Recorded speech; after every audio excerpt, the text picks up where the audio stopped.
Hello, good crowd. You're going to love this episode. We have with us Wendy Burton. She's the founder and CEO of World Tree and is a delightful human being who is making an incredible difference in the world. She is taking on climate change single-handedly and really making an extraordinary difference. You don't want to miss this conversation. Welcome to the Your Mark on the World show with your champion of social good, Devin D. Thorpe. Please support the sponsors who made this episode possible, including Johnson & Johnson's Caring Crowd and GoodCrowd.school. Wendy, welcome to the show. Oh, thank you so much. I'm very honored to be here. Oh, don't be honored. We're honored to have you. We're thrilled to have you on the show. I can't remember where I came across your story earlier this year, but it is amazing. You're doing some cool stuff. I need to stop talking and you need to start. Tell us about, what is World Tree? World Tree is the home of the fastest growing hardwood tree in the world. It's called the Empress Splendor, and it has a botanical name called Paulownia. And it is like, Devin, it's one of those things that in my life, and I've been around now for, World Tree is 17 years old. And I'll have to say, although I did meet the tree like 23 years ago. And there's a little bit of a joke in the company now that we're not sure if I found the tree or the tree found me. But the very first time I met the Empress tree, I had what Oprah would call an aha moment. Yeah. And I was just like, so this amazing tree, in its first year, it grows up to 20 feet tall. Little children love it. It's like having the original Jack and the Beanstalk. It draws down 11 times more carbon than any other tree. So World Tree is the home of the Empress Splendor, which is what we have trademarked it. And that's what we've created now, an amazing investment around it for individuals that want to offset their impact on the environment.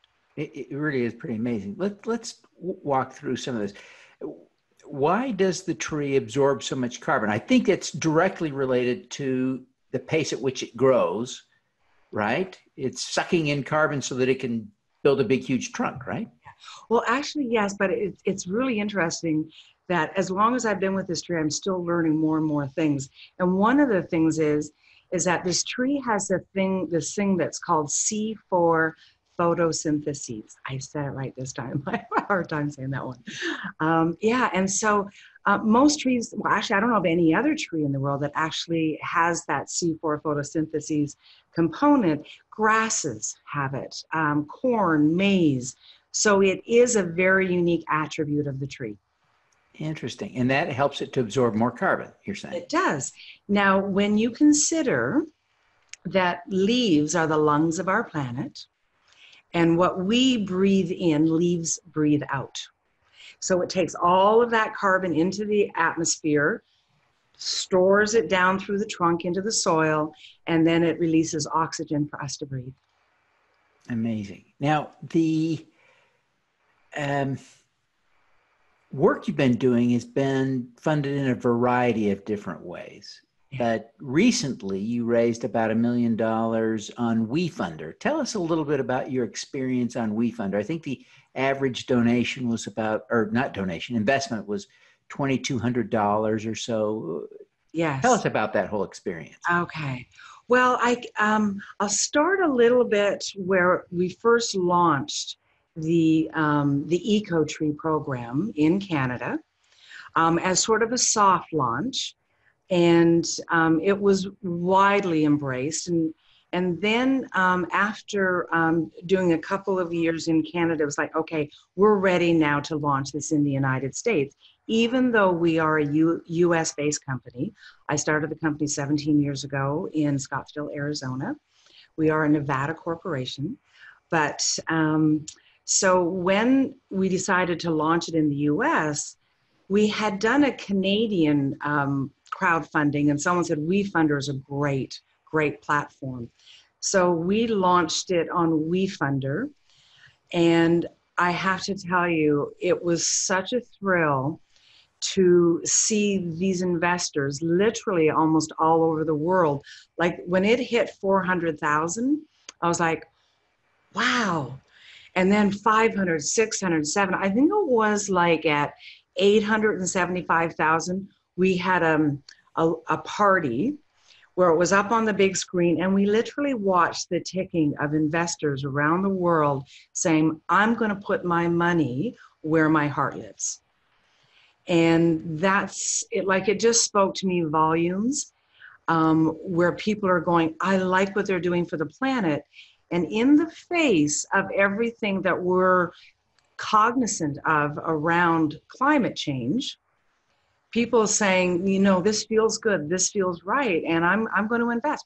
And on the Wefunder campaign, an investor was able to purchase half an acre. So the minimum investment was 1,000, but the average, everybody bought an acre. And I find that what people are predominantly do is they say, we know the amount of carbon that this tree will sequester per an acre. By the way, 1 acre will offset your negative impact on the environment for the rest of your life. If you plan on living to 90 years old. Yeah. Okay. And the great thing about it is that people will go, you know what, I'm going to buy an acre because I just feel really good. And I know that it'll take care of all the travel I do, the clothes I buy, the food I eat. But I think I'm going to buy 2, 3, 5, 10 more acres because the potential return on investment is really great. So let's talk about when someone invests in an acre, what do they get? They don't actually own the ground. That's correct. What do they own? Do they own the trees? They actually own. It's a great question. I'm going to sort of just take it to the start. Please. When somebody says, I want to buy an eco-tree program, each year we have a series of shares that's available, that series for that year. So like for everybody who buys in 2018, we then have that series. So you're buying shares, and 1 acre is equivalent to 110 trees. Okay. And then we take those trees and we diversify the risk by spreading it out between farmers all around the world that we've contracted with in the right growing zones. So I'll never call you, Devin, and say, I hate to break it to you, we lost your acre. Yeah, there was a fire, there was something, so, and then in 10 years, when we harvest that tree, by the way, tree has amazing abilities, the lumber itself, and when you chop the tree down, it actually regenerates from the stump. And then the farmer, who quite frankly does all the work, the farmer gets 50% of the revenue from the sale of the lumber, and you and I split the other 50%. So, I can tell you right now, the low end price of this lumber is $3 a board foot. And 1 acre will produce 30,000 board feet approximately of lumber. So that's like $90,000 an acre. The farmer gets 50% of that, and you and I share the rest. I'll let everybody else here do the math. Now, yes. So let's go back. What is the price to invest in an acre? The price is $2,500 per acre. Okay, so 1 acre, $2,500. Yes. And on Wefunder, you were doing fractional acres, right? Yeah, we had to, because that was their platform. Yeah. We actually had to break, and we were just like, oh, we can't break it down. It has to be an acre. But it's like, okay, we can do this. It actually made it better, because not everybody, could, buy a full acre. And I just want everybody to participate. So what was the minimum investment on Wefunder? $1,000. $1,000, yeah. Mm-hmm. Okay, because I think that's their maximum minimum. Yes. Yeah. That is their maximum minimum. Yes. And but sometimes people will do like $50. Yeah. But, and we couldn't take it that low. The maximum minimum. So you were selling about 40% of an acre at the minimum. Yeah. Yes. Well, actually last year, no, it was actually 50%. because last year the investment per acre was $2,000. Okay. And so we shut down, like on April 3rd, I believe that the crowdfunding, it closed.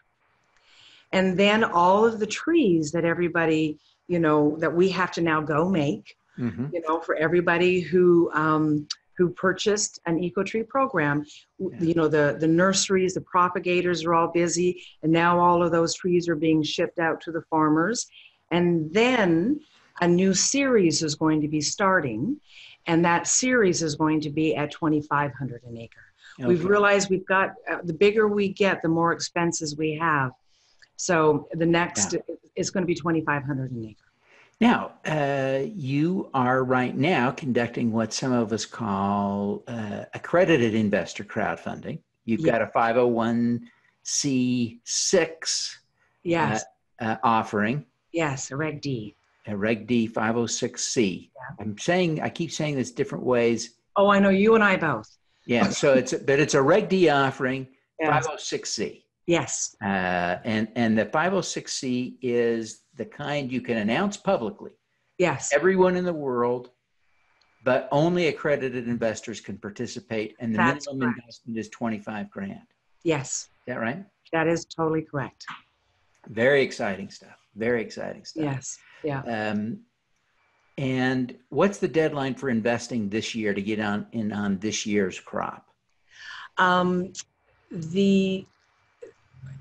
The deadline is going to be in the spring of 2020. And we don't have a set deadline. It's going to be actually when it sells out. I see. So indications, and I'm in Chicago here right now. I've just been here on some amazing interviews as well. And indications are it's going to be going pretty fast. Yeah. Very, very cool. Very, very cool. Now, this tree, one of the things that I keep worrying about is that this tree, which it grows so well, so magnificently, will invade natural forests and ruin them. And all that will be left on the planet are these Empress Splendor trees. How do you protect the existing forests of the world? I love this question. And thank you so much for asking it. First of all, we don't want to reforest the world. The reason, what we're doing with the Empress Splendor tree, it's actually moving towards a plantation-based timber. This is a crop, by the way. This is not a plant and walk away tree. If you were actually to plant it in the forest, the other trees would crowd it out and it would die off. So it actually is a tree. There's 23 different kinds of paulownia worldwide. And there is one called the Paulownia tomentosa, which is actually considered invasive. But it kind of has gotten a bad rap. And it's only because it does produce a seed. And all of the other varieties are actually sterile. And World Tree has 18 superior genotypes, and which is non-invasive. So we don't want to go in the forest. We want to help stop the destruction of those great big, beautiful grandma trees. Leave them alone, and we're going to provide a crop for the farmers to grow. Fantastic. Wendy, what are you most proud of having accomplished? When I started this company 17 years ago, I fell madly in love with this tree and I couldn't wait to get it out in the world. But like any vision or passion that you have, it's seeing it through and not quitting in the face of all of the stuff that you go through when you launch your own business. And so I'm most proud of that I was unstoppable in bringing the Empress tree to the world, because I believe that we have a very, very powerful solution to combat climate change. And so I'm most proud of being able to create wealth for farmers, wealth for individuals who want to do good for the planet, and help restore the lungs of Mother Earth and let her know that we're on her side. I'm very proud of that. Yeah, amazing. Wendy, you've been thinking about this at least since you met the tree 20, what did you say, 23 years ago? Or I keep saying 23, but that was probably 4. Yeah. Yeah. So when you were 4, you met this tree. Oh, yeah. What's the most important lesson you've learned over all these years you've been thinking about this? Well, I will say when I was 4 years old, I had such a passion for trees, and I'll share this story that my mom found me at the end of our long driveway, standing by the side of the road crying, and she came running out. She said, "What are you doing?" And I said, and just as she asked me, "What are you crying out here for?" A logging truck drove by with these massive big trees, and I remember going there killing the trees. And she goes, "Oh no, they're not, honey. Trees aren't alive," which I thought was horrendous. It's like, yes, they are. Yeah. And so when 23 years ago, when I was first introduced to the tree, I had, what Oprah would call an aha moment. And here was a tree that when you chop it down, it actually regenerates from the stump. So it was sort of like, this is what I'm supposed to do. This is it, because here's this tree that when you chop it down, it'll regenerate from the stump up to 7 times. So I knew that this is what I was supposed to do. Amazing. Amazing. And the lesson. No, go ahead. I was going to say, and I think you asked me, the lesson that I've learned in this when I launched World Tree is that when you're passionate about something, don't do it for the money. And I know we all, love the almighty dollar, and everything in our life is about it. But when you follow your dreams and your passion and you don't do it for the money shows up. Amazing. Amazing. Brilliant insight. Wendy, what is your superpower? My superpower is that I'm a warrior woman. I am a female-led company, and I am unstoppable in the pursuit of my mission, my vision, and my dreams. Fantastic. Well, Wendy, thank you so much for taking the time to be on the show with us today. Before you go, would you take just a minute and tell people how they can learn more about World Tree and how they can connect with you personally? Oh, absolutely. If you go to our website, worldtree.info, not .org or .com, it's worldtree.info. And when you go there, if you're a farmer and you would like to be a farmer in our program, there's a farmer page. We actually have a Spanish-speaking farmer page as well. And we have an investment page. We have everybody on the team. You can reach them by their first name at worldtree.info. Fantastic. Well, Wendy, thank you so much for taking the time to be with us today. We wish you every success in your efforts to stem climate change, reverse climate change, and grow World Tree. Thank you so much, Devin, for having me on here. I thoroughly enjoyed this. Thank you so much. All righty. Let's do some good. Okay. At Caring Crowd, we believe everyone has the power to make a difference. Through our crowdfunding platform for community health, we empower passionate people to drive real change. Whether you work for a nonprofit organization, volunteer, or want to get involved for the first time, you can post a campaign on Caring Crowd. Join us, because caring is where change begins. At GoodCrowd.school, 5% of what you pay to learn how to make a difference goes to nonprofits working to eradicate extreme poverty, improve global health, and reverse climate change by 2045. So when you take a course to learn how to change the world, you do change the world. Get started at GoodCrowd.school today. Thanks for tuning in to the Your Mark on the World show, the Social Impact Podcast. Please subscribe via YouTube, iTunes, Google Play, Stitcher, or Spotify.